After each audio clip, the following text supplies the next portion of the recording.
Hello प्यारे बच्चों, कैसे हैं आप सब। आशा है आप सभी बहुत अच्छे होंगे। तो आइए बच्चों, शुरू करते हैं हमारा पाठ 1, जो कि है पृथ्वी और ग्लोब, यानी कि अर्थ एंड ग्लोब। ओके बच्चों, तो शुरू करेंगे इस पाठ के परिचय से। ग्लोब पृथ्वी का एक ऐसा सटीक मॉडल है जो पृथ्वी के आकार की समझ को बेहतर बनाने में बहुत सहायक है। तो बच्चों, ग्लोब क्या है? ग्लोब की शेप क्या होती है? ग्लोब की शेप जो होती है वो स्फेरिकल होती है, यानी कि गोलाकार शेप होती है। ठीक है। और बच्चों, ये जो ग्लोब है ये हमें पृथ्वी के आकार को समझने में मदद करता है और हमारी समझ को बेहतर बनाता है। ठीक है। आइए ग्लोब व पृथ्वी के बारे में जाने। देखिए, मनुष्य, पेड़ पौधे तथा पशु पक्षी पृथ्वी पर रहते हैं। तो बच्चों, कौन रहता है पृथ्वी पर? मनुष्य रहते हैं, पशु पक्षी रहते हैं और पेड़ पौधे रहते हैं। पृथ्वी इनका निवास स्थान है। तो पृथ्वी क्या है? इनका निवास स्थान। पृथ्वी का एक बड़ा भाग, लगभग 70% पानी से ढका हुआ है। ठीक है बच्चों। पानी से ढके बड़े क्षेत्र क्या कहलाते हैं बच्चों? महासागर कहलाते हैं।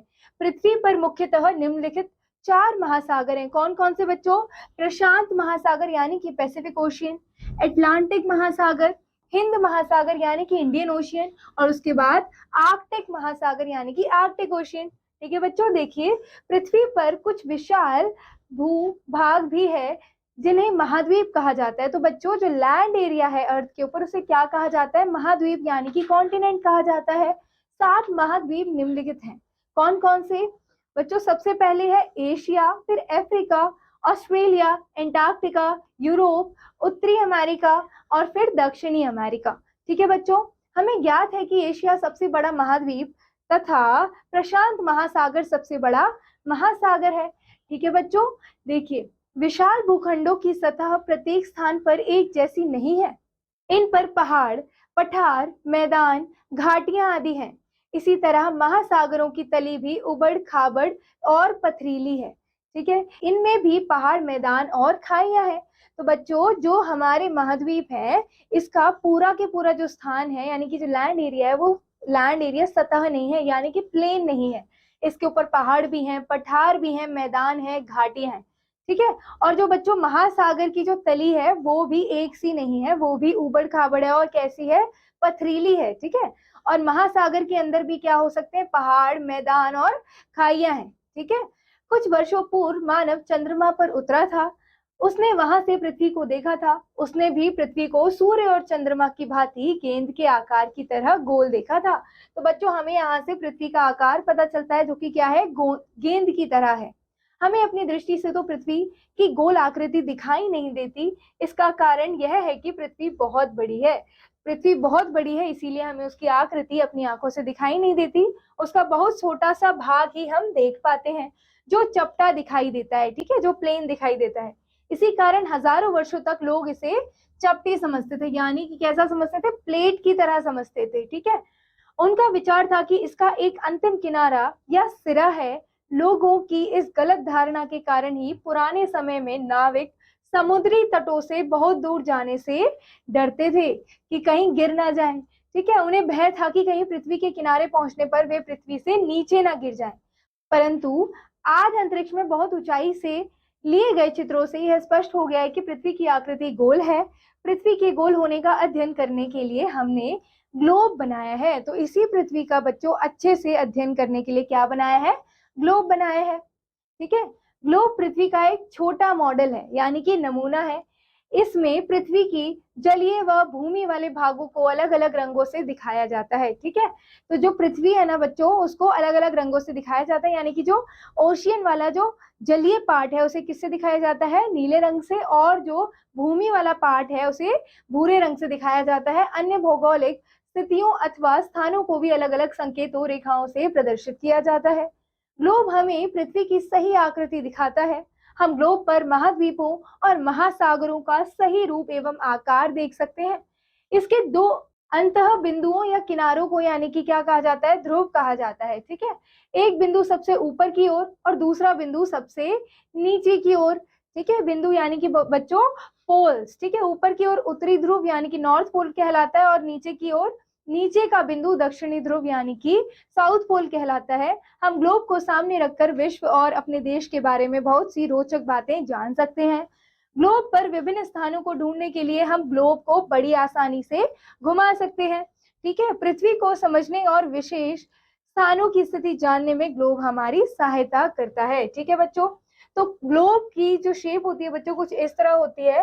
जब आप सामने से देखेंगे ग्लोब को तो शेप हमें ये दिखाई देगी, लेकिन जैसे ही आप ग्लोब को घुमाएंगे आपको पीछे ये शेप दिखाई देगी। तो यहाँ पर बच्चों आपको क्या क्या दिख सकता है? सबसे पहले महाद्वीपों को देखेंगे, Asia, Europe, Africa, Australia, Antarctica, दक्षिण अमेरिका और उत्तरी अमेरिका। ये क्या है बच्चों? 7 महाद्वीप हैं। और फिर 5 सागर देखेंगे, देखिए प्रशांत महासागर, अटलांटिक महासागर, हिंद महासागर और बच्चों आर्कटिक ओशियन यानी कि आर्कटिक महासागर जो कि सबसे ऊपर होता है। ठीक है, अब बच्चों सबसे पहले हम पढ़ेंगे रेखाएं के बारे में यानी कि लाइंस के बारे में। ठीक है, देखिए ग्लोब पर हमें अनेक छोटी बड़ी आड़ी तिरछी रेखाएं खिंची हुई दिखाई देती हैं। इनमें से कुछ रेखाएं लंबवत तथा कुछ क्षैतिज स्थिति में खींची हुई होती हैं। ठीक है बच्चों, यानी कि कुछ तो हॉरिजॉन्टल शेप में होती है और कुछ वर्टिकली लाइन स्केच्ड होती हैं। लंबवत रेखाओं को देशांतर रेखाएं तथा क्षैतिज खिंची हुई समांतर रेखाओं को अक्षांश रेखाएं कहते हैं। ये रेखाएं काल्पनिक होती हैं। ठीक है, यानी कि इमेजिनरी लाइंस होती हैं, ये रियलिटी में नहीं होती है और पृथ्वी पर कहीं खींची नहीं होती हैं। इन रेखाओं की सहायता से किसी स्थान की स्थिति का आसानी से पता लगाया जा सकता है। ये रेखाएं इस प्रकार हैं। तो बच्चों आप यहाँ देख सकते हैं, ये है उत्तरी अक्षांश रेखाएं यानी कि बच्चों नॉर्थ लैटिट्यूडनल लाइंस, और उसके बाद दक्षिणी अक्षांश रेखाएं यानी कि साउथ लैटिट्यूडनल लाइंस। ठीक है, और यहाँ पर होती है विषुवत रेखा 0 डिग्री पर यानी कि ये होता है इक्वेटर। ठीक है बच्चों, अब यहाँ पर आप देख सकते हैं ये उत्तर ध्रुव है, ये दक्षिणी ध्रुव है, यानी कि this is north pole and this is south pole. और उसके बीच में यहाँ पर क्या है बच्चों? अलग अलग रेखाएं खिंची हुई हैं। इनके बारे में भी आगे पढ़ते हैं।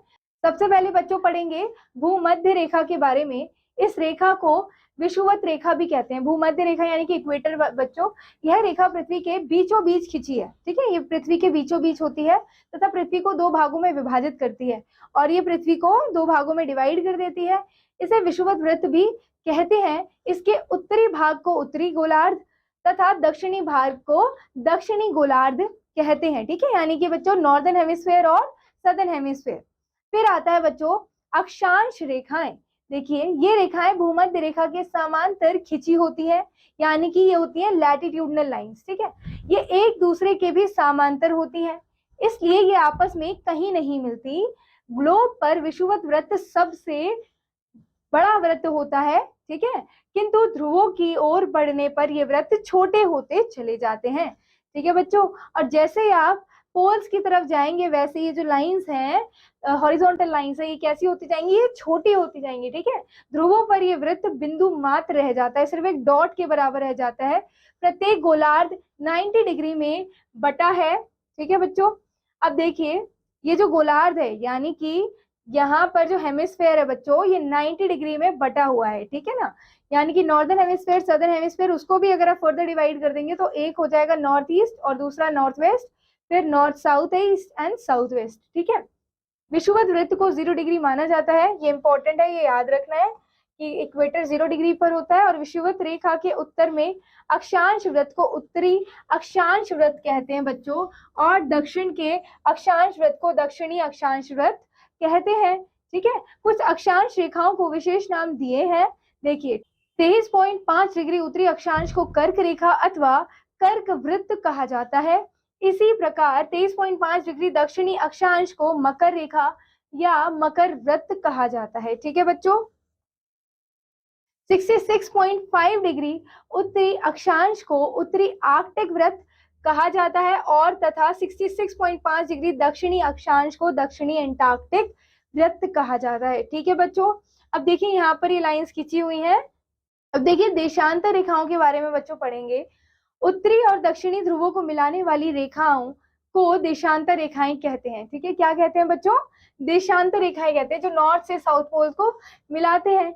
ये रेखाएं एक दूसरे से समान दूरी पर नहीं होती है। ठीक है बच्चों, इनकी संख्या 360 होती है। ये कितनी लाइंस होती हैं बच्चों? ये 360 होती हैं।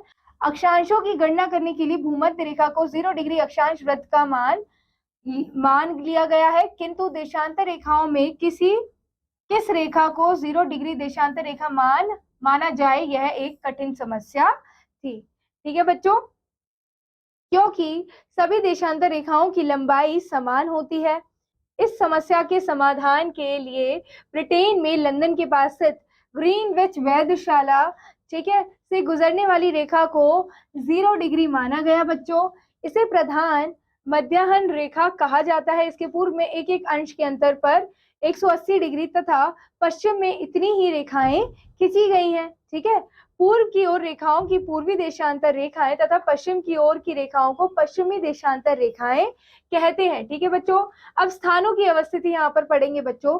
उपरोक्त अक्षांश वृत्त तथा देशांतर अर्धवृत्त ग्लोब पर किसी स्थान की अवस्थिति ज्ञात करने में हमारी सहायता करते हैं, किंतु किसी स्थान की सही अवस्थिति ज्ञात करने के लिए इन दोनों का उचित ज्ञान होना चाहिए। अक्षांश तथा देशांतर रेखाएं एक दूसरे को काटती हैं और एक जाल सा बनाती हैं। ठीक है, इस जाल को ग्रिड कहते हैं। क्या कहते हैं बच्चों? ग्रिड कहते हैं। किसी स्थान की अवस्थिति ज्ञात करने में ग्रिड की भी सहायता ली जा सकती है। उदाहरण के लिए दिल्ली 29 डिग्री उत्तरी अक्षांश तथा 77 पूर्वी देशांतर पर स्थित है। ठीक है, क्योंकि ये दोनों अक्षांश एवं देशांतर रेखाएं एक स्थान पर एक दूसरे को काटती हैं। अब नोट यहाँ पर दिया गया है बच्चों कि डिग्री की छोटी इकाइयां मिनट तथा सेकंड होती हैं। 1 degree is equal to 60 minute, 1 minute is equal to 60 second. तो बच्चों यहाँ पर ये पार्ट समाप्त होता है। आशा है आप सभी को ये पार्ट समझ आया होगा। तो बच्चों आइए पढ़ते हैं इस पार्ट में हमने क्या क्या जाना। पानी से ढके बड़े क्षेत्र महासागर कहलाते हैं। पृथ्वी पर मुख्यतः निम्नलिखित 4 महासागर हैं: प्रशांत महासागर, अटलांटिक महासागर, हिंद महासागर और आर्कटिक महासागर। पृथ्वी पर कुछ विशाल भूभाग भी हैं जिन्हें महाद्वीप कहा जाता है। 7 महाद्वीप निम्नलिखित हैं: Asia, Africa, Australia, Antarctica, Europe, उत्तरी अमेरिका, दक्षिणी अमेरिका। फिर आता है बच्चों, ग्लोब हमें पृथ्वी की सही आकृति दिखाता है। हम ग्लोब पर महाद्वीपों और महासागरों का सही रूप एवं आकार देख सकते हैं। ग्लोब पर हमें अनेक छोटी बड़ी आड़ी तिरछी रेखाएं खींची हुई दिखाई देती हैं। तो बच्चों यहाँ ये पार्ट समाप्त होता है। आशा है आप सभी को ये पार्ट बहुत अच्छे से समझ आया होगा। तो हम मिलते हैं बच्चों अगली कक्षा में अगले पार्ट के साथ। तब तक keep revising, keep learning. Thank you, all the best.